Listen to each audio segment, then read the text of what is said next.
вратите затоа што ние 2 месеца Па зашто да? Добре де. Но не го реки Еве јас само ќе ви кажам. Кажи. да не ја фокусираме дебатата. Па зашто Сократ бил извонреден учител. Даскал. Тоа Платон го кажува, бидејќи Сократ ништо не пишува. Меѓутоа, веројатно не надминати се неговите диалози со учениците. Познато е дека Сократ ја бунтувал младината и јас сакам да ја бунтувам младината. Велеве зошто? Заради критичката мисла, бидејќи во диалогот со него учениците ја критикувале државата. И тоа мене ме бендисува, значи. Понатаму Сократ учел, ама велел дека низ диалогот учи од студентите. Тоа го нема кај нас. Зошто? Зошто? Заради моделот, заради неодењето на јадење заедно, заради фрустрациите на професорите, заради неуживањето во најубавата професија на светот, да учите, но и да учите од некого. Затоа. И затоа мислам дека понатаму она што го обележува Сократ е етиката. Денеска во падот на сите вредности го нема моралот. Не може невоспитани луѓе, неморални луѓе да воспитуваат. Значи сите ние би требало да си носиме отров или да се согласиме да го испиеме попрво отровот, одошто ставовите да ги менуваме како тоа што се прави. Може да кажам? Значи јас би сакала таков учител кога би била студент. И Платон тоа го кажа, дека таков учител, учел кој ништо може би не ставил на хартија, ама многу оставил за себе. Се разбира, тоа е мојата видување. Јас ова го разбирам. Само извини да реплицира, па ти си стави. Мене ми беше само да прашам зашто е тоа име тако и добив одговор. Окей. Супер. Јас ова го разбирам дека Сократ деца методот ми бил со поставување на прашање и со потоа повторно поставување на прашање во кој што се содржи точниот и повистинскиот одговор. И ние сме таа Сократовци затоа што со прашање почнуваме и со прашање би веројатно да завршиме. Овде ти имаш нешто? Вака, да, ќе се надобрзам на професорката Силјановска.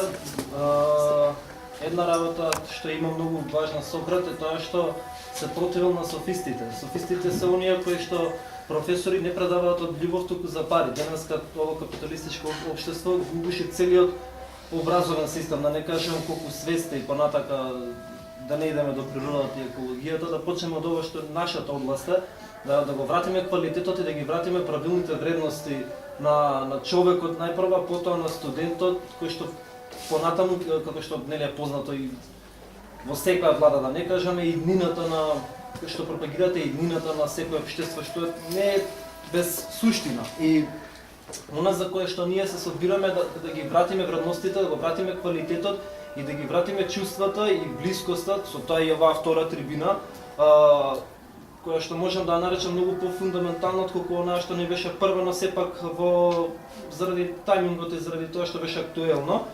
И ова е она што најпрво треба да се оствари, односот професор-студент, она што го прави самиот универзитет да биде универзитет или секој образование да биде едукација. Не може тоа е реципрочна работа, како што рече професорката Силјановска. Професорот, учителот учи, но учи и од студентот. Тоа само од неколку учители во мојот живот сум го слушнал. И тоа можам да кажам според мојот степен на психоанализа дека тие професори се многу поотворени од што оние други некои што тоа го кријат и сакаат да учат и дори се случува не само да го цитираат некој твој говор, некоја твоја теза, туку покрај тоа што ќе ја кажат го кажуваат и авторот. Значи не е она да си го земат тоа како свое, како што многу професори знаат да прават. Мислам дека тој проблем во нашето образование е еден од темите или еден од проблемите кои што мислам дека треба да ги дискутираме денес. Она што се случило студентите, генијалци студенти има во Македонија, што за жал имаат напуштено неколку од нив, ако не и сите. Но тоа го имаат направено баш поради тоа што професорите не им влеале надеж и ентузијазам, туку напротив им го одземале со тоа што ќе копираат некој нивни труд, значи дори докади да работат, без чувствителност и да сечење, не само сечење, туку кршење на воопштото сиото поим на самото име, вредност и релација професор-студент. И оно што го запишав за почеток, сакам да прашам што учител значи, дали е тоа само професор како професија која што ја прават и се навикнали, влекле во некој шаблон денеска сите професори не само од Македонија, туку и понатаму надвор од Македонија, низ цел свет, да го сваќа тоа како само работа која што треба да заврши и не да божи искача од тој термин кој што секој професор некој си го има одредено, искачат фрустриран или искача со некој комплекс, значи не да боже ти се погоди некој студент кој што ќе ти дирне нешто во подсвеста да ти после тоа го изразуваш тоа понатаму и тој каузален ефект, тој ланец продолжува што кој знае кој ќе го испие понатаму.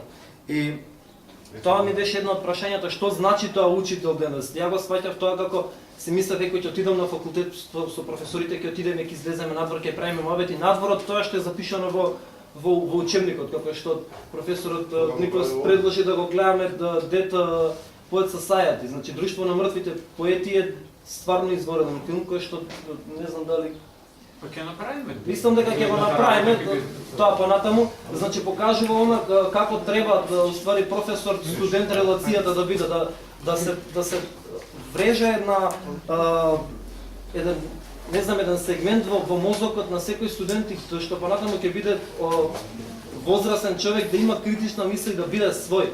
Така да мислам дека учител тоа значи да ти го покаже патот, не да те научи на некои негови вредности, туку да ти го покаже патот, значи Кант што правил, не учил само на филозофија, туку учил на филозофирање.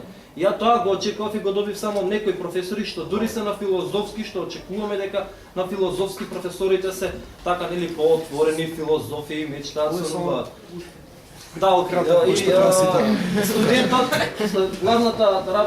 главниот проблем не е само во професорите, туку и во апатичноста на студентите, кои што заедно со професорите се угушени во таа формалност и се обезуславени, не знам ништо, немам ни збор за тие чувства на дори не е гнев, не можам да го кажам како гнев заради тоа што немам право да го имам тоа и се трудам да си го извлечам некако од себе заради тоа што системот или нешто друго мене ми го налага и ме затвора на репресија. Така да прашувам, што мислите, што е учител? Од Джеймс Действие источно од рајот. Сега професор Ванковски. Јас сум со доста мешани чувства. Прво, ретко во мојата кариера, значи цел живот сум професор, освен деновите на асистентство, да доживеам ваков перформанс како што Ивана ги пружи. И тоа е она што допира, искреноста, потребата да ние навистина се погледнеме во очи, да си ги видиме лицата, а потоа природно ќе дојдат и наличјата. Јас се надевам дека кој ќе си ги видиме лицата со сите добри и лоши страни и во наличјето ќе најдеме и добри и лоши страни. И сега, значи, малку не врати назад и ова прашање што се сократовци, зошто баш се нарекуваме сократовци. Ако смеам да дополнам, сократовците, значи ние како некој неформален сојуз на студенти и професори, веруваме во еднаквоста и затоа седиме вака, значи нема хиерархиска поставеност и тоа е, ми се чини, квалитет плюс на она што го живееме. Мешани чувства реков затоа што се наоѓаме на филозофскиот факултет, како што и Оливер премногу спомена, а овде се наоѓаат само неколку професора од филозофскиот факултет. Сретнав во потникот некој од филолошкиот факултет. Сите се извинуваат на зафатеност, локфилми, обврски. Јас верувам дека во огромен дел се го прави. Значи, она што ни оневозможува да вистински се погледнеме во очите, може би нашите преголеми ангажмани, ставени сме како делче, како една навртка во еден сложен механизам. Понекогаш мислам дека може би намерно ни го прават тоа за да не размислуваме за суштината на системот, за суштината на нештата, туку одиме механички од часови на тестови, на вежби, на заокружување и слично. Уште една дилема ќе споделам гласно и таа ми е наметна професорот Цуцуловски, инаку мој не само колега, туку и многу драг пријател и мислам дека во многу нешта сме на иста бранова должина. Во едно телевизиско интервју неодамна кажа, го праша што мисли за проблемите на високото образование, односите на студенти и професори. Неговиот одговор беше дека тој преферира да разговара со своите студенти само во училницата, затоа што се плаши дека секој излегување во некоја друга средина, макар и ова бифе, каде што Никос ни предочи една ситуација, ја изместува комуникацијата и слично. Тој спомена еден многу важен збор кој од тој момент до ден денешен само си го преповторувам и се преиспитувам. Тој спомена феномен на интелектуално заведување.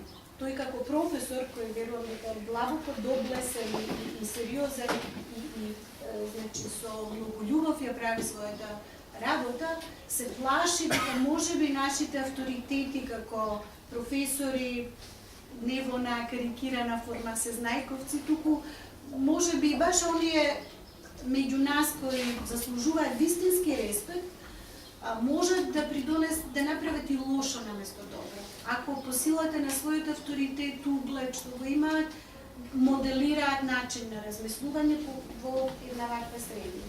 Тоа е дилема што сократовците треба со време да си ја предочат, иако во мојот одговор до колегата Цуцуловски му кажав дека не е во право, дека меѓу сократовци имаме изградени млади луѓе кои мислат со своја глава, кои знаат да бидат и тврдоглави, кои знаат и да ја истуркаат својата идеја и позиција. И да не заведат Билјана нас И тие. дури токму така, да ние се подзастанеме и го прифатиме нивното резонирање. Впрочем и овој перформанс на Ивана е идејата на студентите, кој од почеток ја разговаравме заедно, во еден момент ние професорите дури помисливме немаме капацитет за нешто вакво, Ивана не разубеди дека студентите имаат капацитети и само треба да ги негуваме. Тоа се само некои мои првични мисли и дилеми.